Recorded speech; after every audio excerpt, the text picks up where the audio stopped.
What's up, everybody? This is Danny coming at you from East Texas, Zone 8B.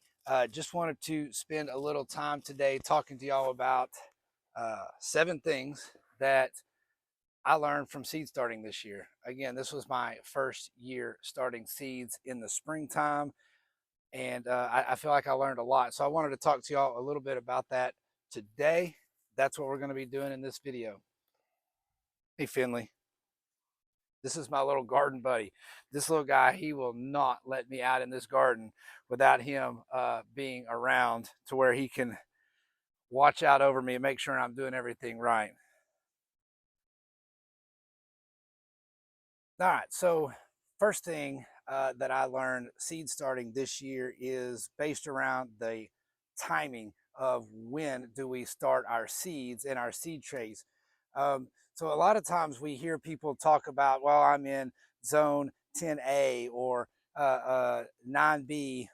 I am in zone 8B, but when it comes to starting seeds, I don't know that the zone necessarily is something that we need to know about. Rather, we need to know more about our last frost date.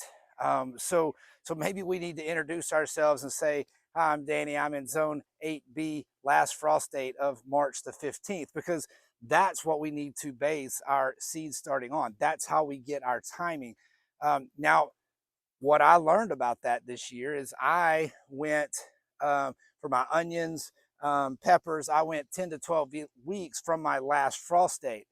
And I don't know that that was actually the right thing to do. I found that I was really carrying some of my seedlings a little bit longer than I probably should have. And I actually had to up pot twice because what I didn't really consider was the fact that, okay, the last frost date is March the 15th, but that doesn't mean that it's in the 50s every night on March the 16th. That is just not how it works. And so I think what our last frost date can do for us is give us an idea of when to really start looking out in the forecast and paying attention to those lows at night. Now, again, our last frost date was March the 15th. I was just able to transplant out everything you see here last weekend. And I really feel like I was probably lucky to be able to do that. But what I did was, okay, sometime around March 15th, I really started paying attention to the 10, the 14-day forecast, and I was looking for low temperatures in that mid to upper 50s range. And as soon as I saw a 14-day forecast with nothing in the 40s, that's when I transplanted out. But what that tells me is our timing on starting seeds needs to be more based on experience. And because I have none, I just went with last frost date. But I think maybe as we document our years of experience and our different times that we've transplanted out, I think that's going to help us when with timing of when we need to start our seeds. And so next year, I will definitely be looking while I will still start paying attention to the weather when it comes around March 15th, I think for starting my seeds, I'm going to pay more attention to starting those seeds based on the 8, 10, 12 weeks from the last week of March so that I get a better idea of when to start those seeds. And I'm not carrying seedlings into too large of a size to be easily handling in a small greenhouse. So the second thing that I learned this year starting seeds is to only sow one seed per cell. Now, that is my opinion. That is just something for me, and I'll explain why in a second. But I know a lot of times we see people say, start 2 seeds, 3 seeds, 5 seeds per cell. And then if they all germinate, just cut the other ones back. Well, I found it very difficult to terminate any of those extra seedlings. So I feel like if I start 2 seeds, I'll start them in 2 different cells. And if one doesn't come up, that's fine as long as one does. Now, I know I'm not going to just do 2. I'm going to do 3 or 4 or 5, just like any other time. But I found that you really have to time it right if you're going to separate those seedlings. You cannot wait too long or you're going to do some damage to the seedlings. And it's just time consuming, right? Time to have to try to separate them out when you up pot.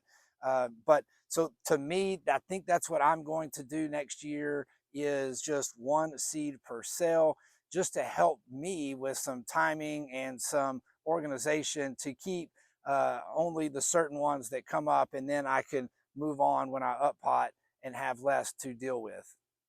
The third thing that I learned this year starting seeds was based around heat mats and fans. Now, whether you're starting your seeds inside of a small little greenhouse in your garage like I do, or whether you're in your house, or whatever the case may be, I do believe the heat mats and keeping that soil temperature at the optimal temperature made a huge difference. I use a thermostat.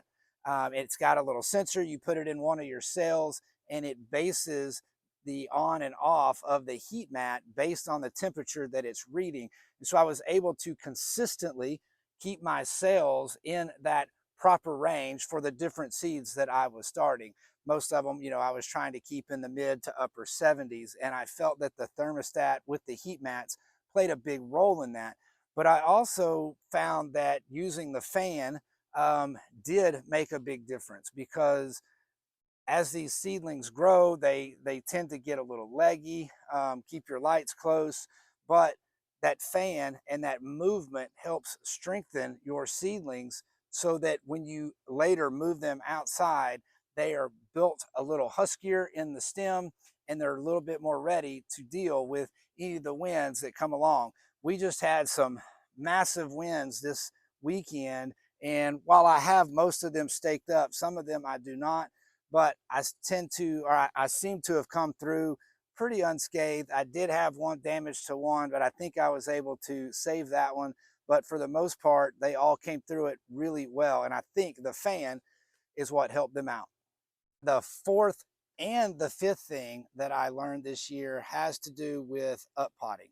So I went into this spring seed starting season believing that if I used the larger, deeper sailed trays, that I would be able to start my seeds and they would just stay in those cells until it was time to transplant them out, to maybe even 3 months in some cases from the time I sowed the seeds. This was a huge misunderstanding on my part. Um, First off, we'll talk about just the size of the transplants. As they grow, they're going to become root bound in any size seed cell. They're just going to get root bound, and once that happens, they're just going to stop growing, and you're going to start seeing them struggle. But another part, and the number 5 part, was nutrition. So when we start our seeds, we're starting them in seed starting mix, or I used cocoa core this year, and there's no nutrition in that whatsoever. And so what I saw this year was my seedlings came up, and then they just seem to stall out. That seed only has enough nutrition in it to get the seedling to break the surface and put on its first leaves, and then that's it. It doesn't have any nutrition left. So without up potting them, I was running into two different things. I was getting root bound, and they had no nutrition. So just think about that. I don't think that it's plausible to be able to start your seeds in the same cell that you're going to end with, unless you're using a larger, 4 or 5 inch pot, and you're putting in some nutrition in there. But if you're starting in smaller cells, even a 4 inch cell I found was just too small to start and finish these seedlings. But I was using strictly cocoa core or seed starting mix or a mix thereof, and there's just no nutrition. So think about that when you start seeds. If you're going to use a larger seed starting cell or a larger pot, make sure you mix in some kind of nutrition for those seedlings. If not, if you're starting in 1 inch, 2 inch cells, and you're using straight cocoa core or seed starting mix, just be prepared that you're going to have to up pot, and you're going to have to give those seedlings some nutrition. Moving on to number 6 in the things that I learned during my spring seed starting: watering. Y'all, it is difficult to know when you've watered too much, when you need to water. It's difficult to find that pattern of how much water they're going to need. Um, so I think with watering it, you're just going to have to check them every day. I tried it a couple of different ways. I tried to bottom water as much as I could, but when those seeds are fresh starting, we need that top layer to stay moist or we won't get the germination. Um, I was trying to water with a little water can, and I found that was too difficult, and I was disturbing the soil too much. So I got me a little pump up sprayer, and now I can just spray the tops of the cells to keep it moist. And I think that's made a big difference.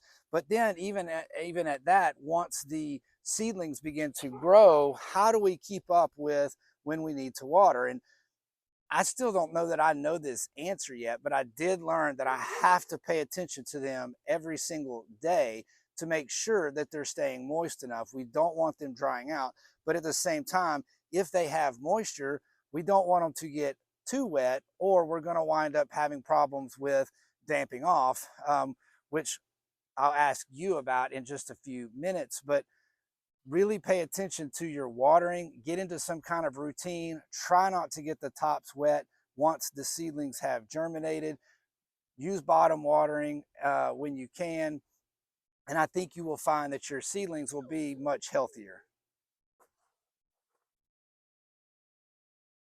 All right, number 7, last one.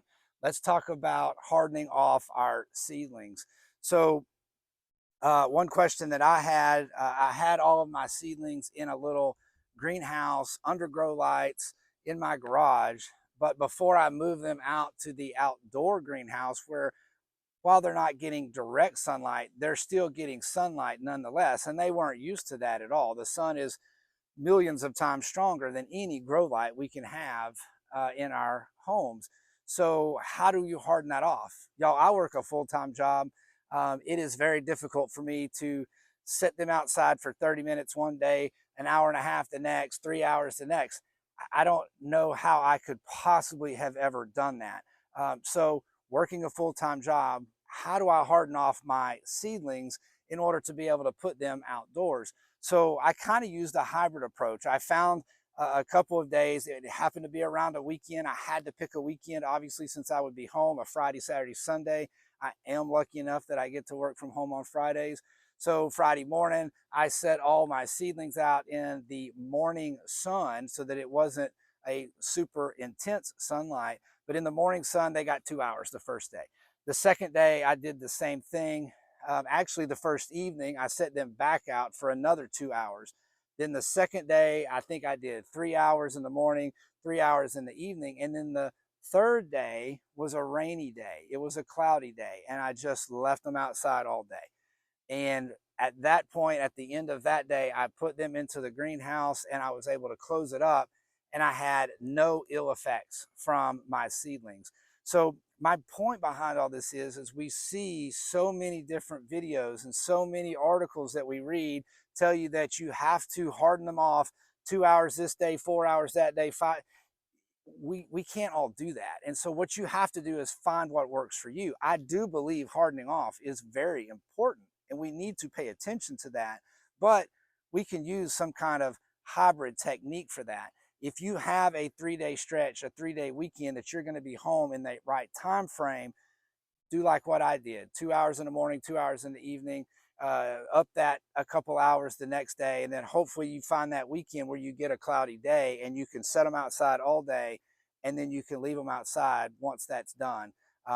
But I hope that will benefit you when it comes to hardening off. I know that was something that I was kind of struggling with. How do I do this when I work a full-time job? But that's what worked for me. All right, I'm adding an eighth bonus, but it's really not a what I learned, but more or less a question for all of you. I found that I had a lot of issues with peppers this year with damping off, and it only affected peppers, and I don't fully understand that. Um, I think I had 8 or 9 seedlings suffer from damping off. All but one of those was a pepper. And here's the even more odd thing: 6 of those were Jimmy Nardellos. I fully do not understand. These Jimmy Nardellos were not even in the same trays. They weren't even in the same bottom trays. They were different. So it wasn't like they were all getting overwatered. They were in different trays, and everything else in those trays did fine. So if you have had issues with peppers and damping off, or if you can give me any kind of clue as to what I did wrong with peppers. I guess I just kind of convinced myself that maybe I'm just not a good pepper dad. I don't know. But I struggled with peppers this year with damping off, and I would like to know what the answer to that is. And maybe it just comes with experience, but hopefully some of you can help me with that and let me know what I can do differently to better increase my pepper yields. So those are the 7 things that I learned this year starting Seedlings, my first spring year starting Seedlings. Last year I did start some seeds in the fall or in the summer for a fall harvest of tomatoes. And y'all, starting seeds in the summer was just easy. I literally just put seeds in the trays. I set them on the back patio table, kept them wet, boom, I had great seedlings. I didn't have to worry with the heat mats and the grow lights and the greenhouses. So this year was a complete new experience for me. It was a lot of fun. I did get a little stressed out sometimes. I'm not going to lie to you, but I was able to navigate. And as you can see, I think I did pretty well with it. I did have the few problems with the peppers, but overall, I think I was very successful this year, and I hope to learn more and more as I get more and more seasons under my belt with starting seeds. But if you got something out of this video, if you like this video, please do me a favor and give me a like. Please put a comment down below. Help me out with the pepper problem that I had. Let me know what you think, but also let me know what you think of these videos. Whether you like them or you hate them, just let me know what's going on, and maybe I can learn from that as well and give better videos. My goal with this channel is that you guys can learn with me as I learn how to grow a raised bed garden. This is all new to me. I want you to grow with me. Leave me a comment, like and subscribe. As always, thanks for watching.